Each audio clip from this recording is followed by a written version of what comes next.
Sadly, the number killed in that catastrophic earthquake hitting Turkey and Syria has more than doubled since we were with you last night, now topping a staggering 7,500 people. These are desperate hours where time is quickly running out for those still trapped in the rubble. Silence, in some cases, the most effective rescue tool, as searchers pause at moments to listen for sounds of life. Still finding survivors, but too often recovering the dead.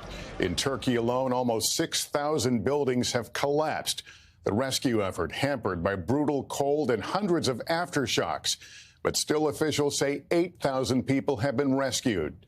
Turkey's president declaring a state of emergency for the next 3 months.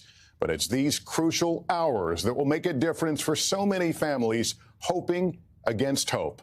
Matt Bradley is in Turkey with the latest. Tonight, a state of emergency in Turkey. Rescuers still digging for signs of life. And amazingly, they're still finding it. Rescuers using a jackhammer to reach this man covered in dust, pulling him out of the rubble. And this survivor loaded into an ambulance to applause.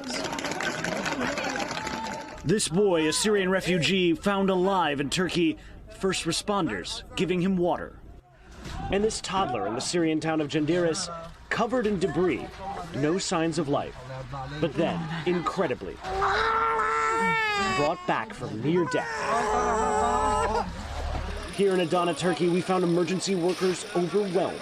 You can see scenes like this all over southern Turkey and northern Syria. Hundreds of mostly volunteers working side by side with professionals trying to find anyone who could still be alive under these nightmarish scenes.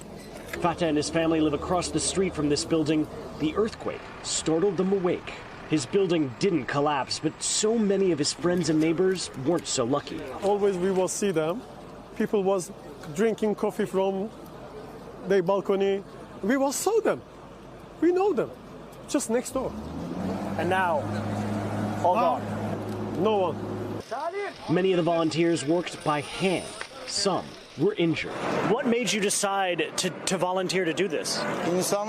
It's for humanity. We're all humans, he told me. I'm doing my best to save a life, even one if I can. Elsewhere, the familiar call for silence. Rescuers listening for anyone who's trapped. Sometimes prayers are answered. Back in Syria, rescuers say this baby girl was born in the rubble and pulled out 3 hours later. Her mother died. Tonight, she's in a hospital, the only member of her family to survive. Matt Bradley now joining me from Turkey. Matt, can you describe what's unfolding behind you? Well, Lester, this was a 14-story apartment building, and there's been a flurry of activity over the last several hours. They've discovered more bodies, but unfortunately, no survivors. And a U.S. search and rescue team will be arriving to the area tomorrow. Thanks for watching our YouTube channel. Follow today's top stories and breaking news by downloading the NBC News app.